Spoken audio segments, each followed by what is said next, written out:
వ్యక్తి లేదు దేవుని బిడ్డలారా. యోబు కలిగిన సమస్తం చుట్టూ దేవుడు కాపుదల ఇచ్చాడంటే అరుణోదయమునే లేచి ప్రార్థన చేయటం వలన ఇది సాధ్యమైందని స్పష్టంగా వాక్యం ద్వారా తెలుసుకోగలుగుతున్నాం.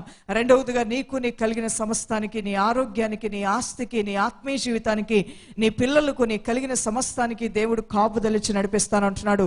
మూడవదిగా మనం గమనిస్తే ఉదయకాల ప్రార్థన ద్వారా హేట్రెడ్ విల్ బి రిమూవ్డ్. నీకు ఇతరుల పట్ల ఉన్నటువంటి విరోధ భావము, శత్రుభావం, నీ పట్ల ఇతరులకు ఉన్నటువంటి విరోధభావము, శత్రుభావం, అవగాహన లోపాల వలన వచ్చిన మనస్పర్ధలు అన్నీ కూడా దూరం అయిపోతూ ఉంటాయి. నువ్వు అనుకుంటూ ఉంటావు, నా ఇంటి వారే, నా రక్త సంబంధులే, నాకు అత్యంత సన్నిహితులే ఎందుకో ఈ మధ్యకాలంలో నాకు దూరం అయిపోతున్నారు అని నీకు అనిపించి నీకు బాధగా అనిపిస్తుంది. నువ్వెవరికి చెప్పుకోకపోయినా ఎందుకో నీకు వాళ్ళు దూరం అయిపోతున్నారు అనేటువంటి ఆ భావన నీలోకి రాగానే బాధ నీ హృదయాన్ని కృంగతీస్తూ ఉంటుంది. దేవాతి దేవుడు అంటున్నాడు, అటువంటి భావన, ఆ కృంగిన స్థితి నాకు తెలుసు కాబట్టి నీకు దూరం అయిపోతున్నటువంటి నీ వారిని నీకు సమీపంగా తెస్తాడు, నీకు విరోధులను కూడా మిత్రులుగా చేస్తానంట.